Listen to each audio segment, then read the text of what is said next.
하나님께서 아브라함에게 복을 주시겠다고 말씀하시고 그 복을 이루어가는 가장 중심된 약속, 너의 후손이 하늘의 별처럼 많을 것이요 바다의 모래처럼 많겠다는 그 약속을 실현을 하기 위한 첫걸음을 떼시는 데까지 25년 세월이 필요합니다. 아브라함이 네가 네 본토 아비 친척집을 떠나서 가나안 땅, 내가 지시할 땅으로 가라. 그 하나님의 부르심을 받았을 때 아브라함의 나이가 75세입니다. 근데 75세 때 하나님께서 창세기 12장에 기록된 바대로 아브라함에게 약속을 주셨잖아요. 가나안 땅을 너에게 주겠다. 너는 네 후손이 큰 민족을 이루게 될 거다. 네 이름이 크게 창대케 될 것이다. 근데 복의 근원이 될 것이다. 이렇게 이제 복을 주셨는데 그 복 중의 복은 아브라함 후손이 별처럼 많아진다는 그 사실이 있죠. 25년 세월이 걸립니다. 75세의 그 말을 듣고 아브라함과 사라의 나이 차이가 10살이니까 65세 된 아내에게 얘기를 했겠죠. 사라가 얼마나 기뻤겠어요. 65세 될 때까지 아브라함의 아이를 아직 생산하지 못하고 있었으니까 그 가정이 얼마나 큰 기도 제목이고 간절한 바람이었겠습니까? 그러니까 사라가 얼마나 기뻐했을까요? 그래서 좋으신 하나님에 대한 찬양이 절로 나왔겠죠. 약속의 말씀 듣고. 그리고 얼마나 하루가 그 기다림이 그 소망이 간절할수록 기다리는 시간이 더디 갑니까? 빨리 갑니까? 더디 가잖아요. 보고 싶은 사람 만나려고 그러면 더디 가잖아요. 김수건 선생님 말씀하신 더디 가잖아요. 그런데 1년을 참아 견뎠는데 소식이 없죠. 계속 참아도 소식이 없습니다. 그게 결국은 부부간에 무슨 얘기를 나누겠습니까? 하나님이 우리의 후손을 별처럼 많겠다고 했지만 당신과 나 사이에 자식을 주셔서 그렇게 하시는 것은 아닌가 보다. 하나님이 약속은 지키실 터이지만 아마도 그렇게는 아닌 것 같다. 그러니까 아마도 우리 집에 있는 다메섹 출신의 엘리에셀을 아마도 우리가 법적인 자손 삼으면 그걸 통해서 이루신 모양이다. 그 생각을 하게 된 거예요. 자연스러운 관성에 의해서 그렇게 생각을 하죠.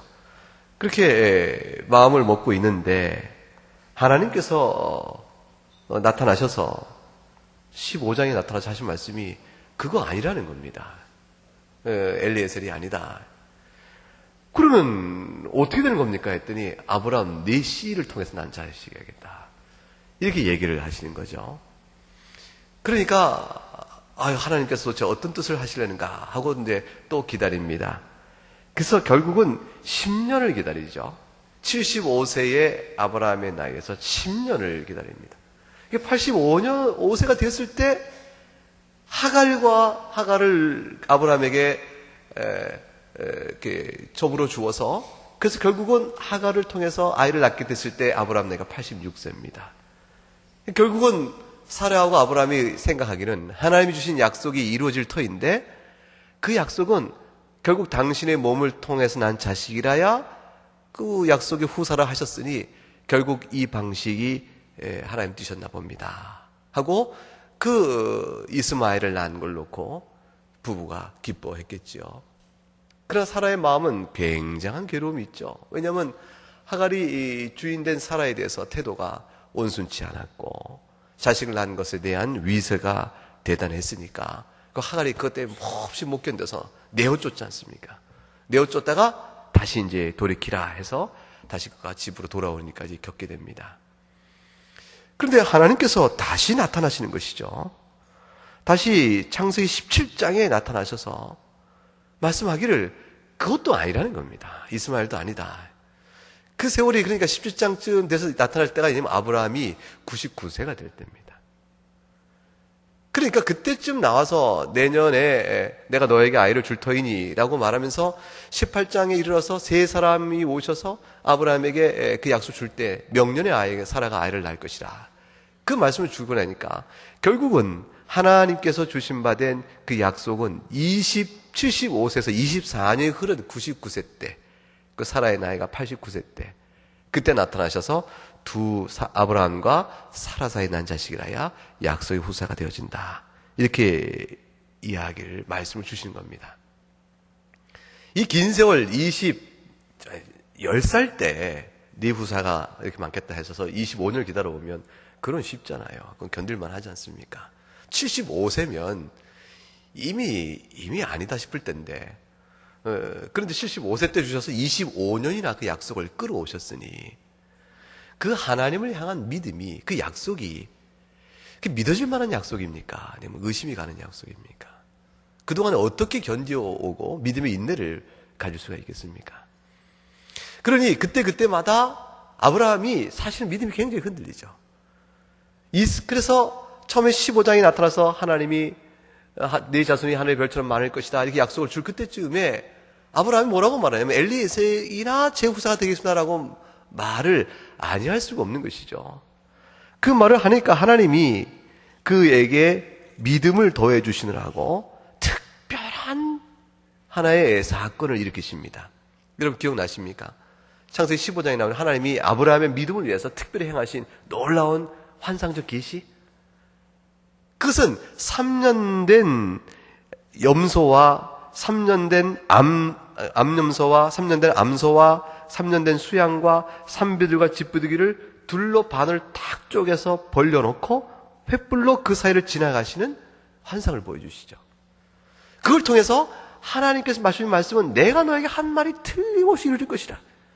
이 약속을 지키지 못하면 내가 저 동물에 나눠진 것 같이 될 것이라는 언약 체결의 확고한 약속을 확정으로 보여주신다고요. 믿지 못할 아브라함의 믿음에 확고한 약속을 주시는 것이죠. 17장에 나타나서 또 얘기하셨을 때 사라와 내 사이에서 나는 자식이라야 후사가 될 것이라고 말씀할 때 아브라함은 당연히 얼른 그 믿어지겠습니까? 그래서 엎드려서 아브라함이 피식 웃습니다. 그 웃음의 내용이 뭐였겠습니까? 하나님 말씀대로 그리 되면 얼마나 좋겠습니까? 근데 얼마나 좋겠어요. 너무너무 좋겠지만 그러나 아니죠 지금은. 그거 어떻게 제가 믿겠습니까? 너무나 이미 이스마엘을 얻고 있는 아브라함에게 있어서는 이스마엘도 자기 자식이므로 하나님이 말씀하신 내용이 너무나 황당한 말씀이니까 그러면 참 좋겠지만 그것은 이루어지기가 좀 어렵지 않겠나 하는 마음에 의심의 마음이 회의가 드는 것이죠. 그러니 반갑고도 귀한 축복에 반가우면서도 그 실현 방법에 대한 의문이 생겨서 결국 웃음으로 픽 쏟고 맙니다. 하나님이 그때 다시 아브라함의 믿음을 세워주기 위해서 하신 일이 무엇입니까? 18장 바로 넘어가서 아브라함의 장막에 세 사람이 찾아오잖아요.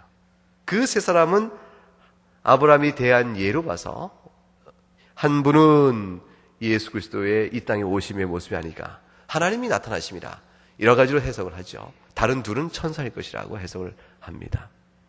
하나님께서 친히 아브라함에게 방문하여 다시 한번 약속의 약속을 확인시켜 주신 것입니다. 하나님이 이 땅에 자기를 낮추어 오셔서 다시 한번 믿음을 세워주신 것이죠. 믿음을 세워주셔서 아브라함에게 확고하게 그 믿음 안에 견딜 것을 도와주십니다. 우리가 하나님의 약속을 믿고 나갈 때 주의 약속을 우리 믿음으로 믿지 못합니다. 우리 마음에서 주의 약속을 믿을 수 없는 여러 가지 이유들을 잘 알고 있는 사람들이에요. 우리는 자연적인 방법이요 사람의 생각으로 할 수 있는 일을 하나님이 도우셔서 한다는 말은 쉽게 할 수 있지만 하나님이 돕지 이건 도저히 있을 수 없는 초자연적인 일이요 생각하기 어려운 일이요 그렇게 되길 가능성이 거의 없는 일에 대한 하나님의 도우심에 대한 확신은 잘 못 갖습니다. 아브라함 마찬가지죠. 흔들립니다. 그런데 아브라함의 믿음을 세워주는 또 다른 사건이 또 이어지죠.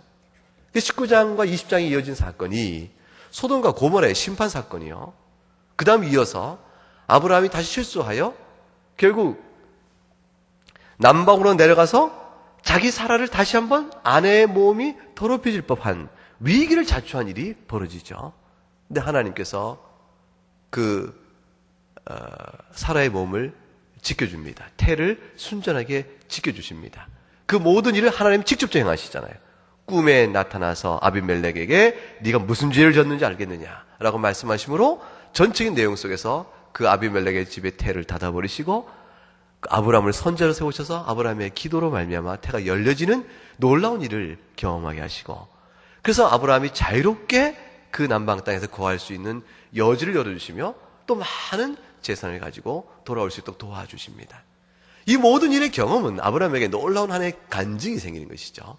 하나님이 약속을 반드시 지킬 것이라는 약속을 보여주는 것이죠.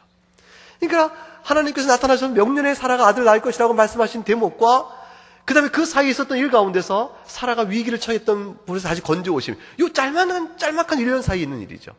이 사이 일 속에서 하나님이 그 일을 통해서 과연 내가 약속을 반드시 지킬 것이라는 분명한 확신을 아브라함의 믿음 속에 세워주시는 것입니다. 결국 아브라함을 불러 75세 불러서 100세에 그 약속대로 준 딱 하나의 아들 이삭이 출생할 때까지 25년 긴 세월 동안 하나님은 약속을 반복해 주시고 그에 대해서 흔들려가는 아브라함의 믿음을 계속 반복해서 도와주시는 은혜를 베풀어 가십니다. 하나님이 우리의 믿음을 지켜가시는 방식을 아시겠습니까? 우리를 죄가 뭔지 깨닫게 하고 주 앞에 회개하고 돌이켜서 예수 믿겠습니다라고 눈물 흘리고 믿음으로 불러내신 다음에 천국에 이를 때까지 우리 인생 걸음걸음 속에 계속 흔들려가는 우리 믿음을 하나님은 여러 가지 방편으로 도와주시고 이끌어주시죠. 그걸 가르쳐 하나님이 주시는 그 은혜를 가르쳐 신학적으로 성도의 견인이라 합니다. 은혜로 불러주신 하나님께서 끝까지 우리의 믿음을 은혜로 붙들어 주십니다. 시작도 하나님 하시고 하는 과정도 하나님 시켜주신 것이요, 종구 이를 때까지 모든 일을 하나님 은혜로 붙들어 주셔서 결국 우리를 그날까지 이르게 하시는 것이죠. 아브라함은 믿음의 조상이라 일컬음 받고 있지만 아브라함 자신이 내세울 만한 자기 결단에 따른 믿음의 증거들은 사실 별반이 없습니다. 이걸 보라, 나의 믿음을 본받으라. 다들 이 어려운 상황에 남들이 다 아니라고 말했지만 나는 이렇게 믿었노라 말할 만한 아브라함 믿음이 뭐가 있습니까? 계속 흔들어갈 때마다 하나님이 도우시니 나중엔 급기야 이제 드디어 100세가 되었을 때 이삭을 품에 안고 나서 이제 아브라함에겐 지울 수 없고 흔들릴 수 없는 확증의 증거를 손에 본 것입니다. 약속의 말씀대로 죽은 아내, 죽은 자기, 이미 생식의 태가 다 죽어서 잉태할 수 없는 단산에 완전한 경지지경에 이를 때까지 하나님 두셨다가 결국에 이삭을 주심으로 인해서 하나님이 어떻게 은혜로 자기를 불러 은혜 가운데 붙드시고 은혜 가운데 약속의 말 성취하는가에 대한 확실한 증거를 보게 되는 것이죠. 그게 오늘 본문 속에 들어간 놀라운 사건입니다. 복음을 전해보면 사람들이 복음을 안 믿는 이유가 여러 가지가 있죠. 근데 그 중에 한 가지가 뭔지 아십니까? 너무나 엄청난 약속이 있어서 그렇습니다. 하나님께 약속을 조금만 해주셔서 안 믿는 게 아니고 너무나 큰 약속, 믿기 어려운 약속을 주셔서 사람들이 안 믿고 고개를 덜덜 흔듭니다. 세상의 죄인이 거저 용서받는다는 얘기처럼 기가 막힌 얘기가 어디 있습니까? 그건 이해가 안 되는 일이거든요. 성정이 안 맞고 이치와 공의와 질서, 자기 알고 있는 바에 도무지 맞지 않는 얘기란 말이죠.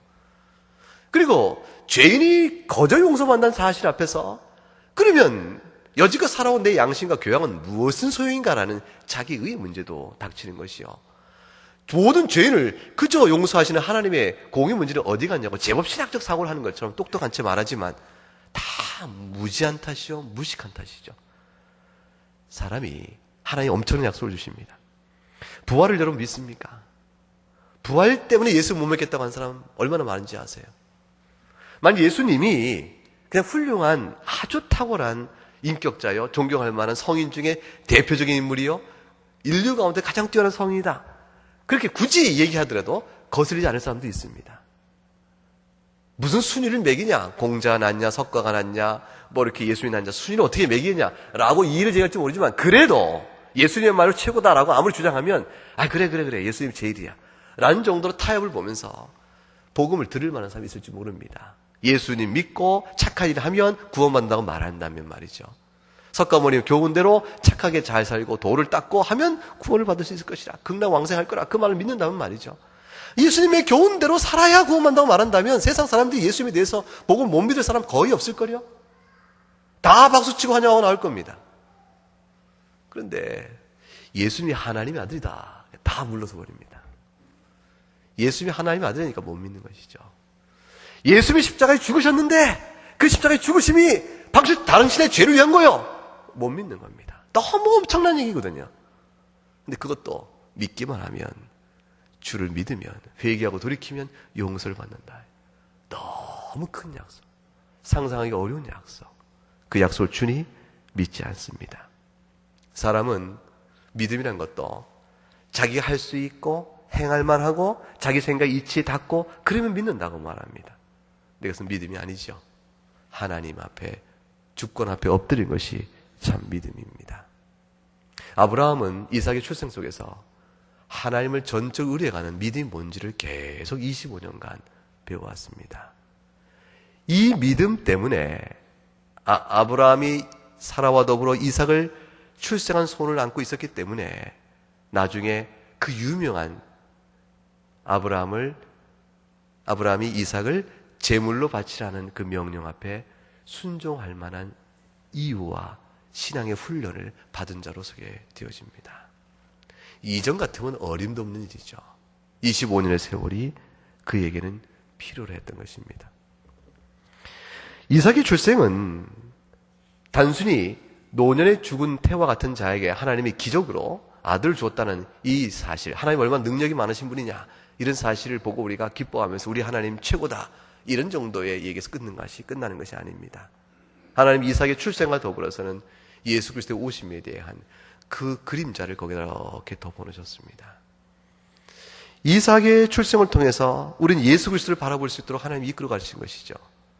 하나님이 아브라함에게 준 약속대로 반드시 신실하게 그 일을 이루시는 하나님을 바라보라.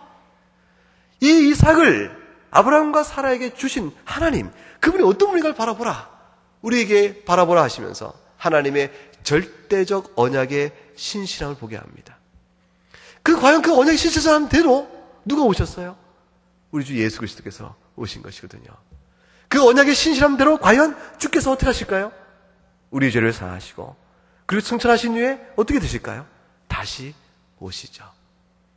아브라함의 이삭의 출생 사건은 예수 그리스도를 향한 하나님의 신실한 언약을 바라보게 합니다. 둘째는 하나님께서 아브라함이 100세요 사라가 90세가 될 때 비로소 자식을 준 것을 비추어 우리에게 주시는 교훈이 참 많죠. 하나님이 무능하여 약속을 이루지 못하고 있는 때가 없다는 것입니다. 하나님의 약속이 어찌하여 지금 이루지 않습니까? 라고 물은 모든 질문 앞에 대답은 무엇이죠? 하나님이 정하신 때가 아직 안 됐기 때문이다. 그게 유일한 절대적인 답변이라는 것입니다. 주여 언제까지 우리를 돌아보지 아니하시나이까? 이스라엘이 주 앞에서 막 눈물로 기도했을 때 시편 곳곳 담겨있는 주여 우리를 돌아보지 아니하시나이까? 조상 때로부터 우리가 다 주 앞에 범죄하여 하나님의 패역한 저 서 있으나 긍휼히 많으신 하나님께서 언약대로 우리 조상들 가운데서 새로운 언약을 맺으심으로 우리를 회복시켜 줄 그날을 우리가 기다립니다. 눈물로 기도할 때 언제까지입니까? 한 세대 지나가면서 하나님이 침묵하는 것 같지만 하나님이 모르시거나 능력이 없거나 주무시고 계신 것이 아니고 하나님이 때가 아직 안 되었을 뿐이라는 것이죠. 주님 오신 그때가 때가 참에 주께서 그의 아들을 세상에 보내셨다 되어 있습니다. 때가 되어지면 주의 약속이 이루어집니다. 주님 언제 다시 오실까요? 주께서 작정하신 때가 되면 그날의 한순간에 갑자기 오십니다. 그날에 누구도 주를 예배하지 않은 자들은 갑자기 도적이 든 것처럼 당황하며 결국은 세상 일락과 세상 일의 마음을 다 뺏긴 채 살다가 주 오심에 예배함이 없이 그냥 당황하여 결국 멸망에 이를 자들이 허다히 많다. 주께서 말씀하셨죠. 주님이 언제 다시 오십니까? 주께서 정하신 때에 옵니다. 그 때는 하나님의 능력에 관계돼서 늦춰지고 있는 것이 아니요 하나님의 지혜로운 계획 때문에 우리 볼 때 지금도 기다리고 지금도 기다리는 것뿐입니다. 그러나 그날이 닥치면 일순간에 그날이 오게 됩니다. 이삭의 출생이 이적의 방패로 온 것처럼 예수 그리스도 이 땅에 오신 것도 기적이었습니다. 동정녀 마리아에게서 나신 것이죠. 동정녀 마리아의 출생을 못 믿겠다 해서 예수 못 믿는 사람도 있습니다. 어리석은 일이죠. 하나님이 행하신 일에 그 일에 뭐가 어렵겠습니까? 마리아의 태의 속에서 마리아의 몸을 취하여 혈과 육에 따라 주께서 아담을 대신하는 둘째 아담으로 우리 인류와 연관을 가지시고 우리 죄를 대속하신 분으로 기적적으로 오십니다. 성령의 능력으로 이 땅에 오십니다. 주께 출생이 그러신 것처럼 주의 재림도 기적으로 올 것입니다. 하늘에서 나팔 소리가 나고 구름 타고 주께서 영광중에 오실 때 그날에 모든 죽은 자들이 다 부활의 몸을 입을 것이라고 말씀하셨어요. 의인들은, 이 땅에서 먼저 믿었던 자들은, 하늘에서 낙원에 이른 자들은, 이 땅에 살던 사람이 먼저 부활의 몸으로 바뀌고 주를 만날 것이요, 이미 죽어서 낙원에 있던 자들은 다시 부활의 영광의 몸을 입고 뒤따라 주님을 다시 만나게 될 것이라. 기적의 놀라운 은혜 가운데 주님이 재림하십니다. 오늘 우리가 예수 그리스도를 믿고 고백하는 것 자체가 이미 하나님의 놀라운 은혜의 역사죠. 우리 안에 생명을 주시는, 죽은 자를 다시 살리시는 생명의 은혜를 주셨기 때문에 우리가 예수를 믿죠. 이거 다 하나님의 이적적인 방법입니다. 그리고 그 모든 것 가운데 언약적인 축복을 베풀어 주십니다.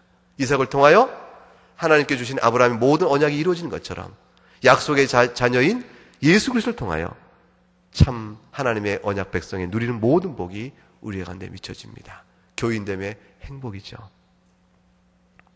히브리서 11장 11절과 12절에 믿음으로 살아도 나이가 많아 단산하였으나 잉태할 수 있는 힘을 얻었다, 그 말씀하죠. 약속하신 이를 믿으신 줄 알았습니다. 살아가게 얘기합니다. 이 믿음으로 나갈 수 있도록 주께서 세워주시고 마침내 이삭을 주시면서 이삭을 향한 약속을 깊이 멀리 바라보고 계셨습니다. 요한복음 8장에 주님이 그러시죠. 아브라함이 나의 때 볼 것을 보고 기뻐하였다.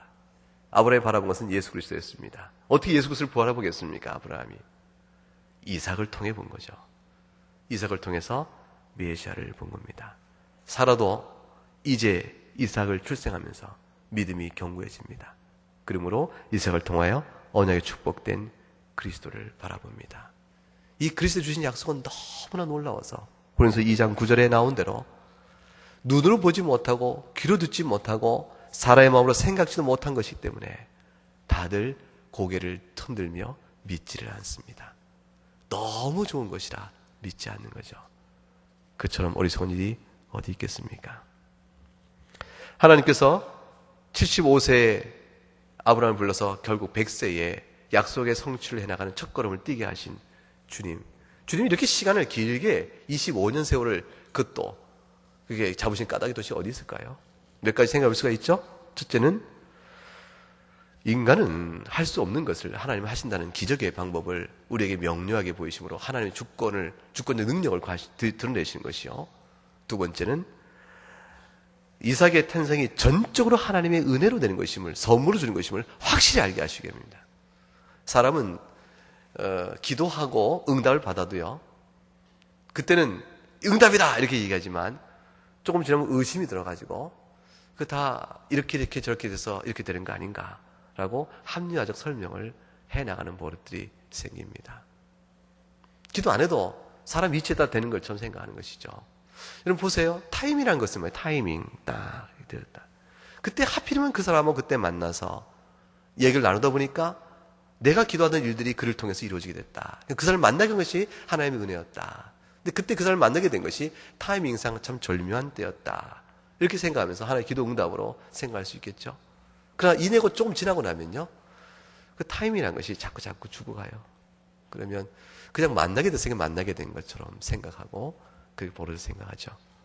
하나님이 아브라함이 출생이 가능할 때, 그리고 살아도 아기를 낳을 수 있을 만한 때, 하나님이 아브라함 나이 40대 부르거나 30대 불러서 그때에 하나님이 약속을 주시고 아브라함에게 이삭을 주었다면, 그 50에 낳았다면, 그 사라가 40에 출생했다면, 좀 늦은 나이 출생이지만 그럼에도 불구하고 하나님의 은혜로 낳았다는 사실을 절대로 못 믿습니다.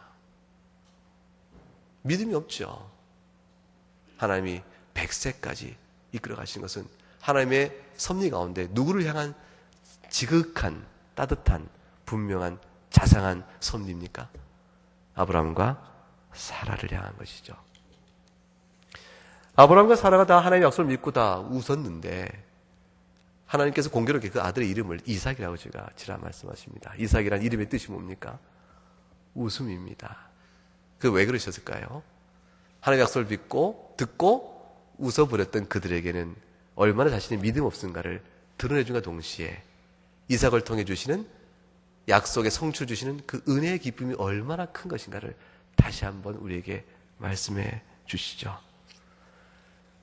그래서 사라가 말합니다. 노년에 내가 아브라함에게 아이를 낳을 줄을 세상에 누가 알았겠는가?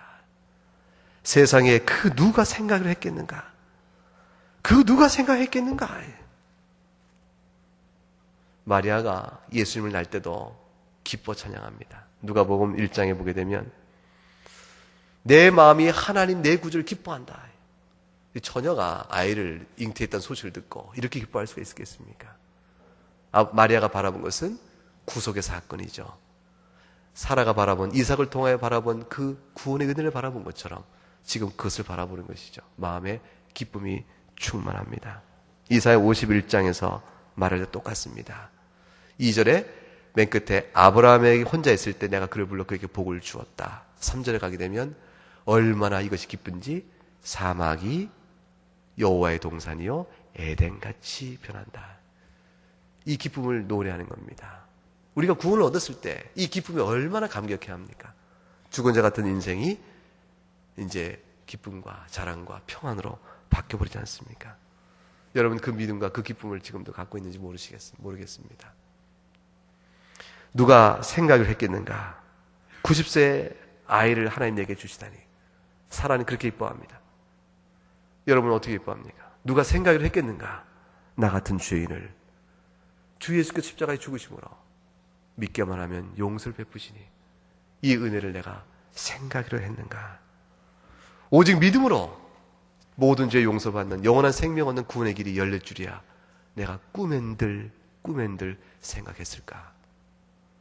기가 막힌 은혜인 것입니다. 하나님의 약속은 반드시 성취가 됩니다. 인내로 기다리는 믿음이 필요하다는 의미죠.